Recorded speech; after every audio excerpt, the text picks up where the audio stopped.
This is Sisyphus, and I'm going to talk to you about the games that I played this week. The list is a little bit shorter than it was last week, although these days I've had a lot more time on my hands to go through the games on my log, and I got to say I'm not used to being able to play this many games, so I've been able to get a lot done. I got my first platinum trophy on Infamous Second Son, which it felt like an accomplishment, but I had to play through the game entirely on, not the, I don't want to say evil, but let's say evil because for lack of a better word. I A lot of games have morality built into them, and I've never been able to play a game as a bad or an evil character. I mean, I played Star Wars, The Old Republic, as a Sith, but I sort of viewed it as I was a good Sith. I know, all the people who are big Star Wars fanatics are rolling over and, probably going to, yeah, hit me with all kinds of internet rage, but I was a good Sith, or I was a Jedi undercover, I don't know. But they allow you to do that in the game, and so I always chose the good options, and I didn't torture people, and I don't know. I don't think video games has really nailed morality yet, but anyway, I had to play through on the evil setting on hard for Infamous Second Son, and it just makes me uncomfortable. Like all of the little cutscenes and the way I'm corrupting people just makes me uncomfortable. I don't know. I didn't enjoy it. I got through it as quickly as I could. I ran through all of the story missions just like bang, bang, bang, bang, bang, and I got it done. Got my platinum trophy, and yeah. So I played Infamous Second Son. I also finished and beat Shadow of the Colossus, which, all right, just to talk to you about the game a little bit. There's spoilers here, so if you haven't played it or beat it and you intend to, this is where you scan forward a couple minutes and save yourself. But so I've played it for a while, and I went through. I finally beat it. It took me a while to do so, and I don't know what I was expecting. I sort of expected him to die, and he did, kind of. But so let me get this straight. So he dies. She actually lives. So the whole experiment or spell or ritual worked. The great evil rose.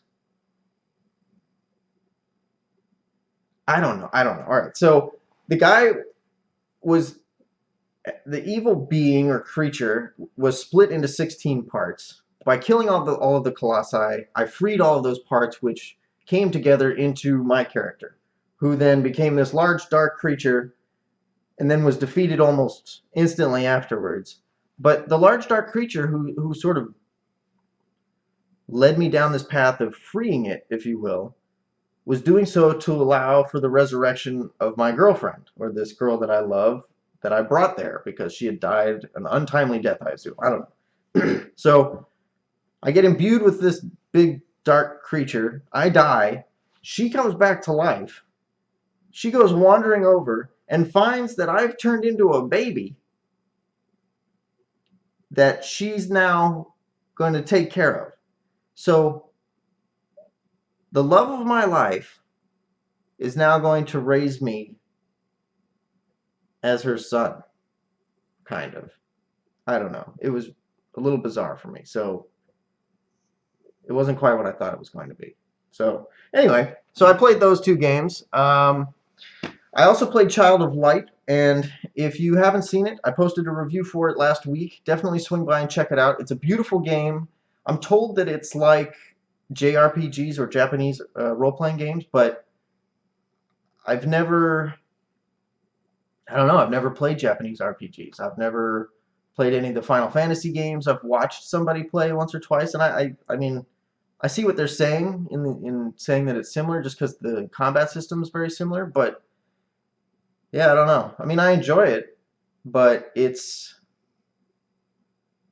I don't know. It's a good game. Check out the review. I'll try to post a link in the comments so you can follow along there. And let's see. So I played that. I'm also in a little bit of more of my off time. I'm trying to develop a video game of sorts, and in doing so, I need to learn about roguelike games. And as an example, somebody said, hey, if you want to learn about roguelike games, you should play Dungeons of Dreadmore. So I opened this game up, I bought it, it was a few dollars, and it was not exactly the type of game that I play. So I looked at it with, I don't know, some disdain. And I open it up and all right, I'll play a little bit of it just so that I learn, about the game and about the genre and sort of get a little bit of a feel for the nuance. And hey, as happens, I don't know if this is because I'm obsessive or whether I just love the medium, but this is the second game that this has happened to me too, where I'm like, I don't know that I'm gonna like it very much. I started up, and then 2 hours later, I'm like, man, I really need to update my sword and upgrade my armor, and maybe I should get into smithing, or I don't know. So I lost a large part of one afternoon playing that, and then the next afternoon playing that again. So that was an interesting game. I played Dead Nation Apocalypse, as I mentioned on Monday, on not Steam, on Twitch. I stream a lot of games live as I play them. If I play my cards right and figure it out and use in-game chat, you can watch me play games and listen to me chat with my friends while we do so. So it's actually kind of fun and entertaining. You should check it out. It's at twitch.tv/Vinsis, and that's Vinsis. So check it out. Enjoy, and that can provide you with some midweek entertainment in the evenings, at least Pacific Standard Time. So there you have it. And above and beyond that, the other things that I played, I have NBA 2K14. I've never been a sports game player really, but somebody gave me a copy, and I don't know why. I must have seen, all of this stuff with Sterling and how the NBA commission just booted him. I was really impressed with that, and it inspired me to go and play basketball.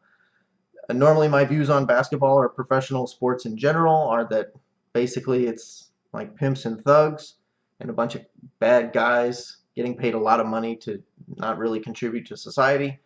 But I don't know, so I put the disc in, remembered why I don't play sports games. I'm worse at them than I am at shooters.